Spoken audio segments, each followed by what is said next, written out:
I'm not saying Todd Monken was a bad hire for the Cleveland Browns or for Shadur Sanders.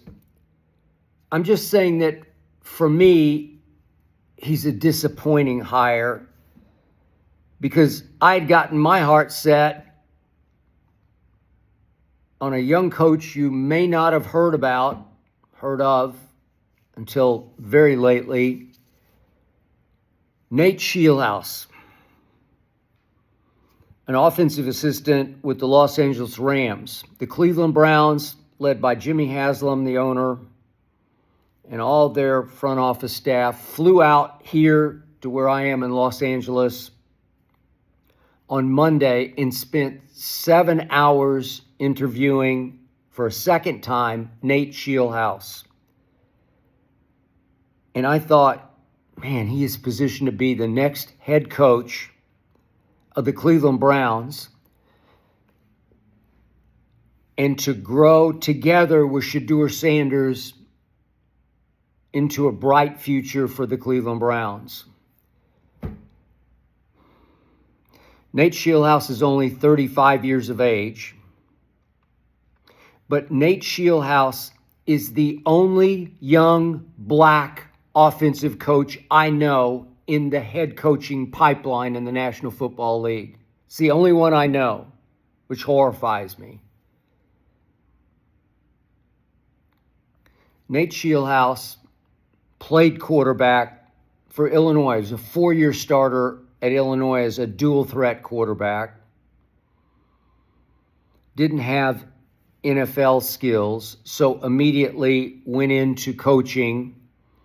Wound up with Matt Campbell at Iowa State coaching Brock Purdy. And then wound up out here in LA with the Rams, apprenticing under Sean McVay and Matt Stafford. Over the last 2 years, Nate Scheelhaase has had an invaluable education sitting in every single offensive meeting with Sean McVay and Matt Stafford. Couldn't get a better education as a young potential head coach and play caller than all those meetings and all that apprenticeship. I realized that Nate Scheelhaase would have been high risk for the Cleveland Browns because he's never been a head coach and he's never called plays. But I think he would have been high reward. My long time friend, John Wooten, who's done more for getting black head coaches hired in the National Football League than any man I know alive. John Wooten, who has overseen the enforcement of the Rooney Rule in the NFL for many years, told me that everyone he trusts around the league, all the evaluators he trusts who have gotten to know Nate Scheelhaase, believe he could be very good as a head coach and play caller, that he has all the right stuff. And I take what John tells me to my bank, and so I got excited about Nate Scheelhaase working and growing with Shadur Sanders in Cleveland, Ohio. It just felt right to me, and I talked about it on yesterday's Arena Gridiron with my man Aqib Talib, who agreed with me for once. I am also horrified by how few black head coaches there are now in the National Football League. And my man John Wooten is very frustrated about what has happened, certainly through this latest hiring cycle. So now we have seen head coaches hired: Bills, Dolphins, Ravens, Titans, Giants, Falcons, Steelers, and obviously now Browns, without a single black coach being hired. We still have Raiders and Arizona to go. Maybe Raheem Morris, I'm a fan, has a shot in Arizona after he shockingly and wrongly got fired in Atlanta as they went 8-9 and did tie for the division lead with the Panthers and the Buccaneers.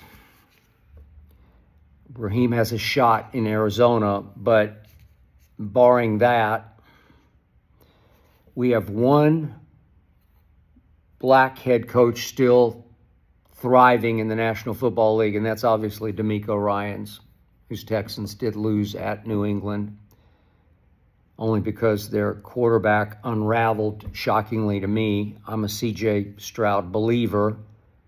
He came into these playoffs 2-2 in the playoffs with 4 touchdowns to 1 interception, and then just lost it at Pittsburgh, even though they won that game, and then lost it again with the 4 interceptions at New England. But DeMeco, with that defense, and he is a defensive coach, is thriving. I thought they had a chance. I'd picked him to be in the AFC Championship game. But Todd Bowles is barely hanging on. I was frankly a little surprised he was able to keep his job after the Tampa Bay Buccaneers completely unraveled, came all apart down the stretch. They did win that last game to at least forge the tie with the Falcons and the Panthers. But holding on by a thread in Tampa is Todd Bowles. Holding on by a thread with the Jets is Aaron Glenn. Now reports in New York that Woody Johnson, the owner, tried to hire John Gruden to be some kind of offensive guru, take over as the offensive head coach with the Jets. John said no, but now all the thought is that John is positioned to be the next head coach of the New York Jets, with Aaron Glenn hanging on by a thread, and many in New York saying he's just not qualified to be a head coach, overmatched. So that's it. DeMeco Ryans, yes. Todd Bowles, barely. Aaron Glenn, barely. Brian Flores, I'm a big believer in Brian Flores. I thought he was born to be the next Ravens head coach, and they went Jesse Minter. Brian Flores is a powerhouse. The single best coaching job I saw all NFL season was Brian Flores as the defensive coordinator in Minnesota at Dallas on Monday Night Football against my Cowboys, just shaming them, bullying them, toying with them with 8-man defensive fronts, just baffling Brian Schottenheimer and Dak Prescott all game long as J.J. McCarthy lit up my defense.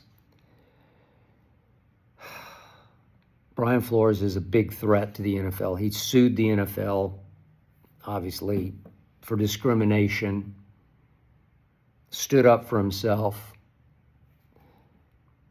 He was right in everything he sued for.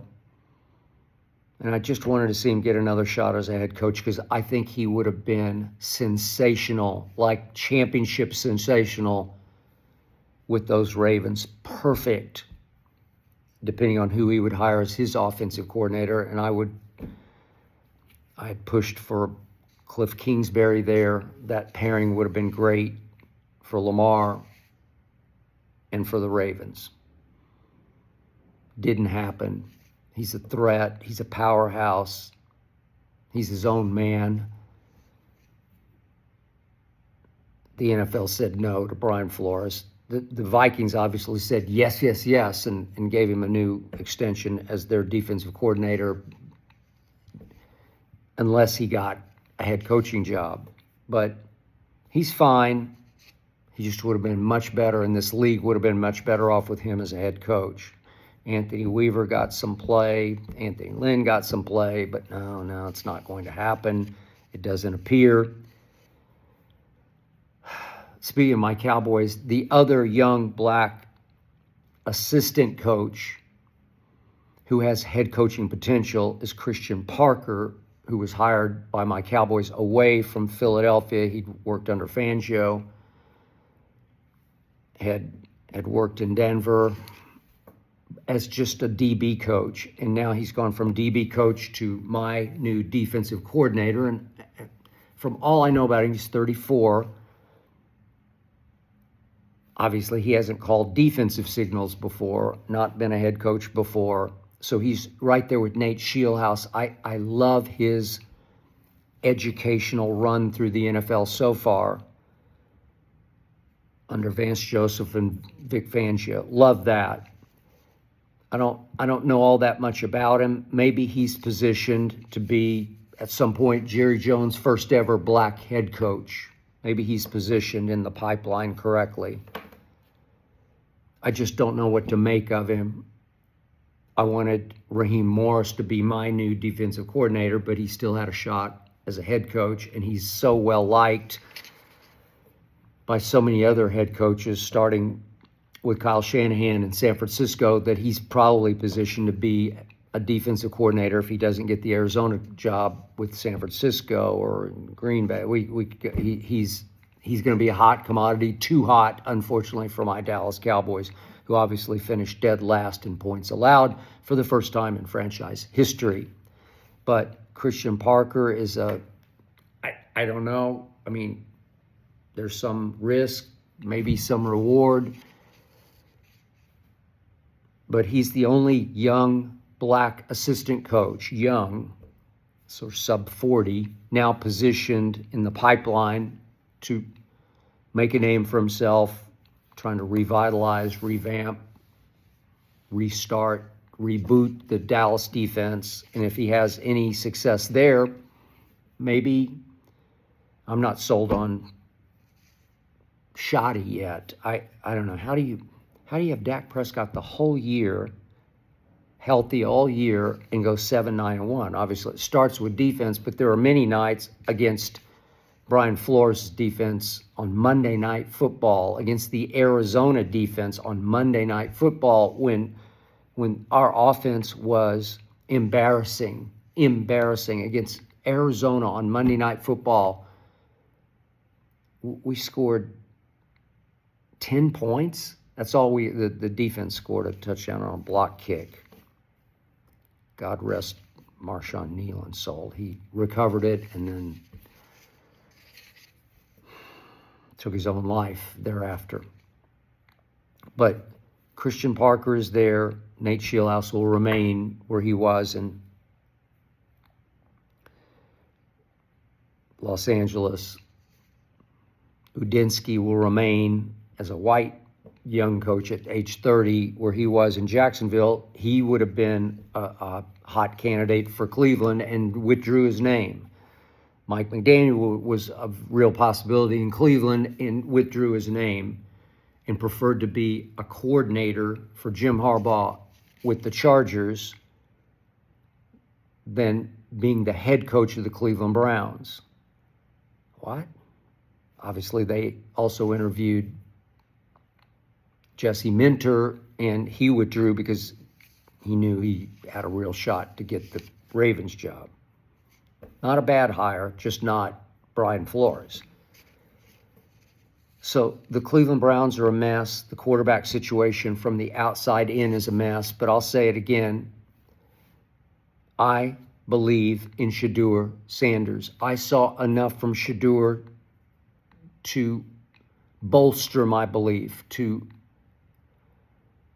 rocket launch my belief in Shadur Sanders as the franchise quarterback for the Cleveland Browns. I don't love it that he's stuck in Cleveland. I've said it.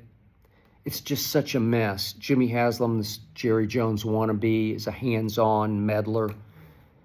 He was the only reason they drafted Shadur after the NFL basically black or white-balled Shedeur. Let's call it white-balled, because of his interviews and because of his father and because of his apparent from the outside in entitlement and his brazen responses in interviews at the combine, arrogant responses.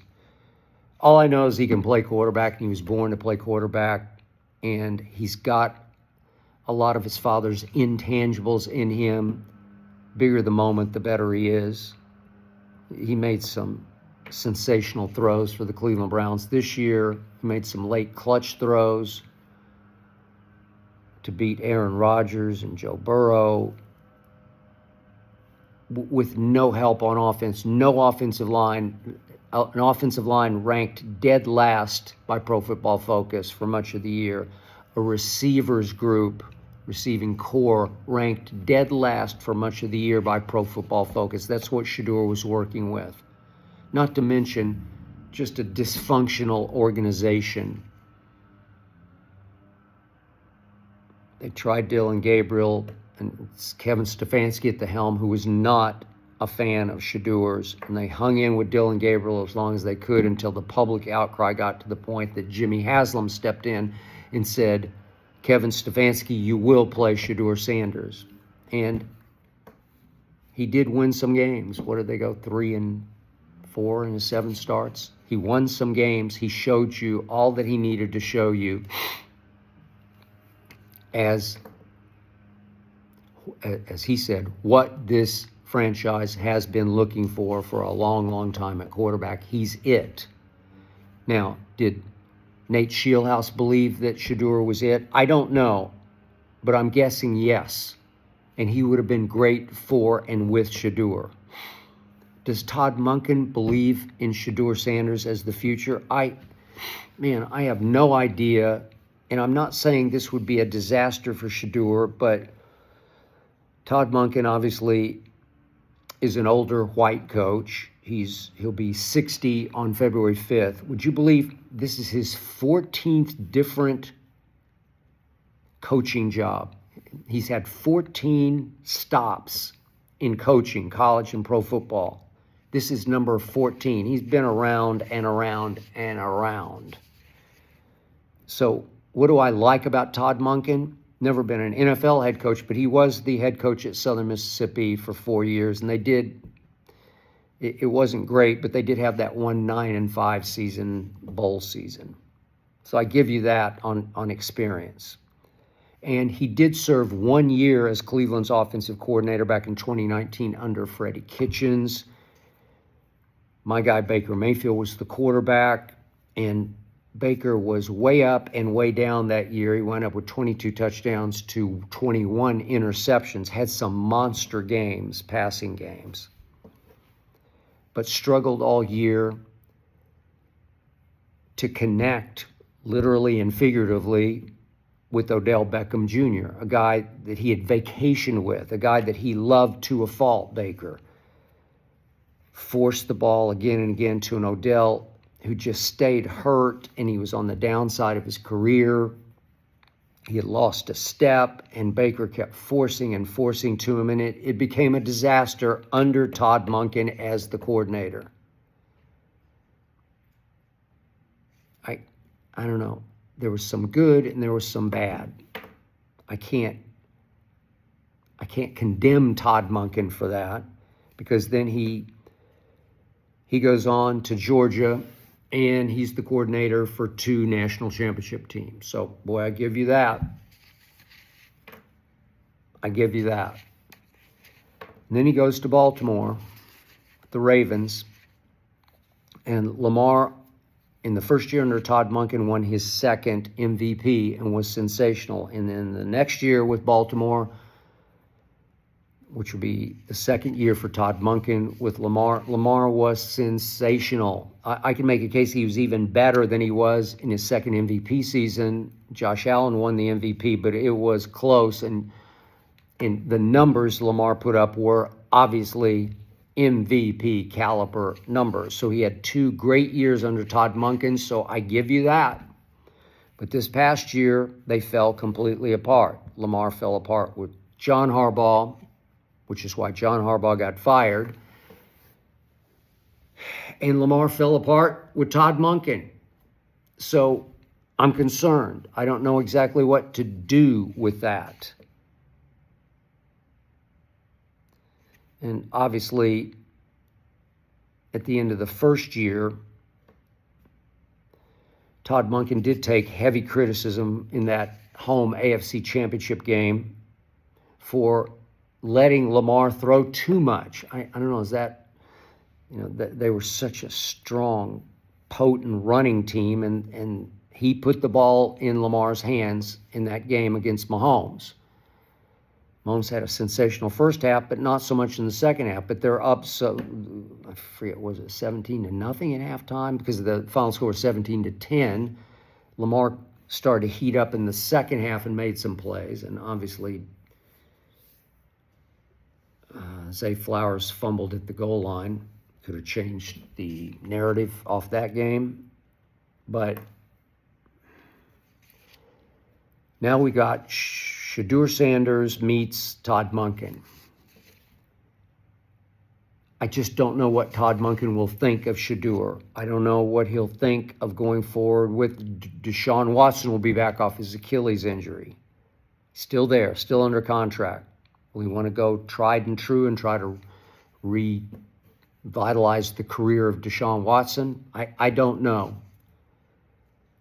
Will he want to go back and give Dillon Gabriel another shot? Will he prefer Dillon Gabriel? I have no idea. He's a smart guy, Todd Monken.